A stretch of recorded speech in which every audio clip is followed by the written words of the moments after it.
Assalamualaikum warahmatullahi wabarakatuh.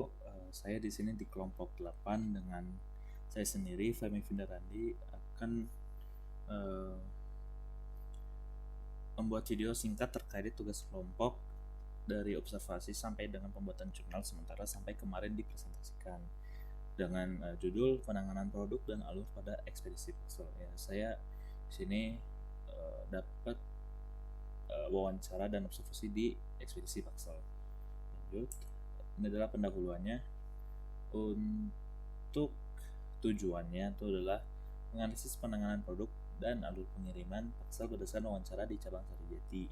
Sumber data wawancara dengan supervisor Bapak Berman, observasi cabang.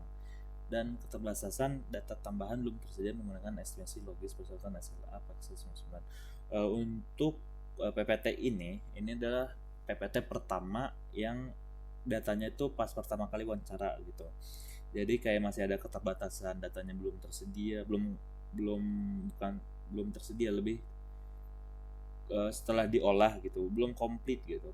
Ada yang beberapa yang kelewat, dan juga pas sudah diolah juga masih pakai estimasi logis kayak asumsi saja. Asumsinya terhadap SLA Paksel 90%. SLA itu adalah Service Level Agreement. Nah, ini adalah perkembangan Paksel. Paksel didirikan pada awal tahun 2018, resmi beroperasi sejak Februari 2018 di wilayah Jabodetabek, dan kemudian memperluas layanan ke Bandung dan kota lainnya. Pengembangan konsep dan algoritma teknologi selama kurang lebih 1,5 tahun.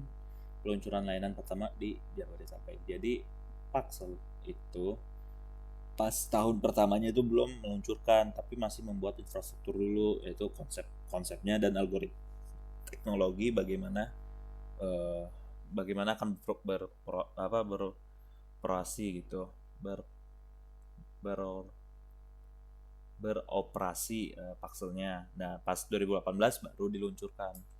Nah, pengenalan produk terhadap produk yang Paksel lakukan itu ada pengambilan via aplikasi. Jadi kurir datang ke pelanggan ketika request dalam via aplikasi, nanti kurir akan ambil paket dari pelanggan, bisa drop off di cabang atau Paksel Point. Armadanya itu ada 90 motor, kapasitas dengan kapasitas 5 kg dengan 6 van. Ada juga 6 van-nya juga armadanya. Kalau van itu mungkin lebih besar gitu ya kapasitasnya. Untuk penyamanan ada keranjang untuk barang reguler kayak barang-barang yang non freezer, makanan tanpa beku gitu. Dan untuk freezer itu untuk makanan beku. Baru penyortiran itu di Paksel Hub skala besar atau Paksel Point skala kecil. Kode kota contoh A sama dengan Bandung, B sama dengan Jakarta. Sebagian manual didukung aplikasi otomasi. Data satu volume 2000 paket per hari, 60.000 per bulan. Ada fluktuasi naik pada hari-hari besar gitu seperti Idul Fitri, akhir bulan gitu. Dan ada alur pengiriman antar kota. Contoh kasus Bandung ke Jakarta, Jogja, Bali. Pelanggan pesan via aplikasi atau drop off. Drop off itu datang ke tempat hubnya atau poinnya. Nanti di cabang atau Paksel Point, kurir ambil paket kurang lebih 30-60 menitan. Ini masih asumsi pas awal saya buat.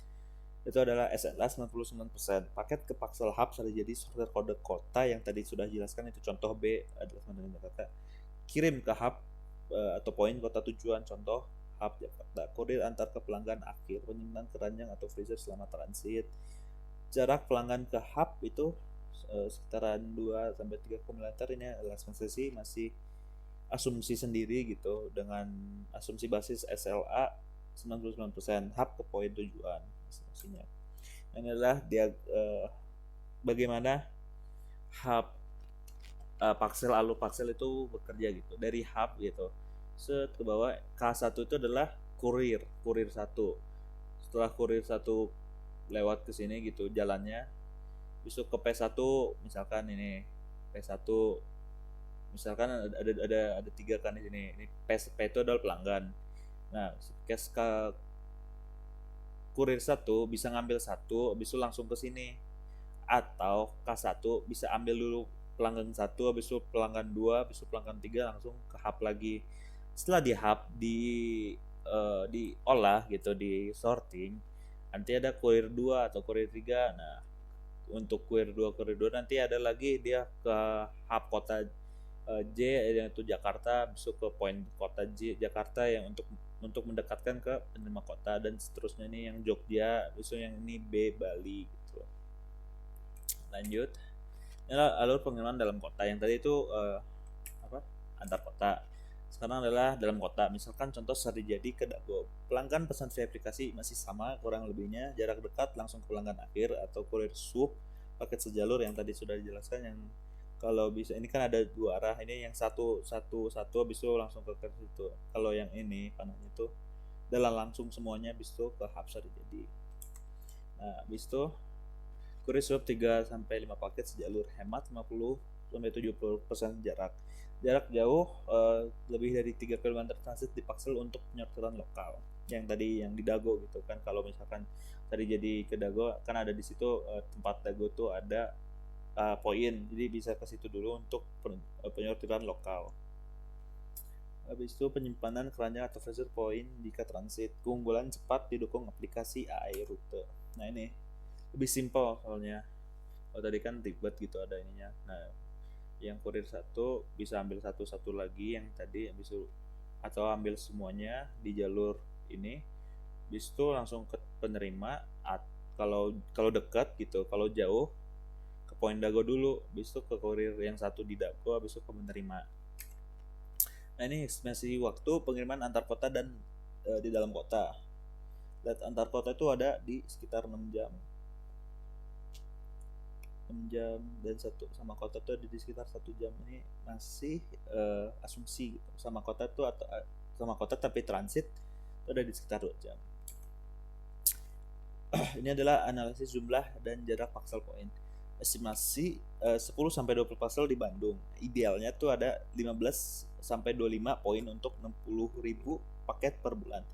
Terlalu sedikit, kurang dari 10 hub overload, jarak kurir jauh. Terlalu banyak kayak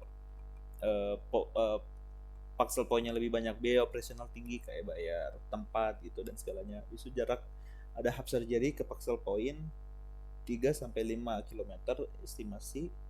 Di hubnya Sarijadi ke poin yang Dago gitu 3 sampai 5 km. Idealnya 2 sampai 5 km untuk versi kurir.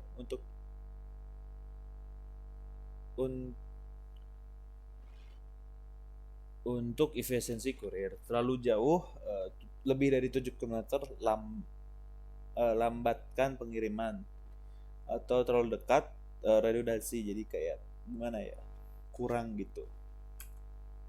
Nah ini adalah kasus, kalau contoh kasus yang saya coba pikirkan bagaimana ini bisa beroperasi gitu. Nah ini saat ini menghasilkan dampak jumlah dan jarak paksel poin di Bandung melalui 4 kasus berdasarkan wawancara di cabang Sarijadi dan estimasi volume 60.000 paket per bulan. Kasus 1, terlalu sedikit paksel, kurang dari 10 dan jarak jauh. Misalnya hanya 5 poin di Bandung dengan jarak 8 km, 5 poin untuk jarak-jarak 80 km dari hub Sarijadi. Hub akan overload dengan 2000, jadi pengiriman barang itu akan terlambat gitu, karena setiap kurir itu kan punya batasannya gitu, punya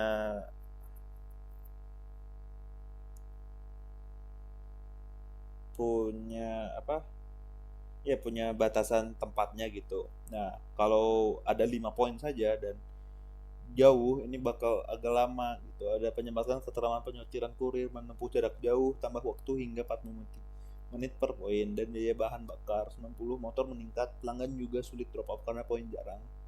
Kasus 2, terlalu dikit paksel, masih dikit paksel juga tapi jaraknya dekat. Bayangkan 8 poin berdekatan dalam 1 km dari hub. Hub tetap overload karena poin sedikit, tapi kedekatan menyebabkan redundansi, biaya sewa poin sia-sia, dan penyortiran tidak efisien karena terlalu banyak titik di area kecil. Jadi terlalu fokus di titik ini, tidak membuat titik yang lain itu tidak efisien gitu, karena biaya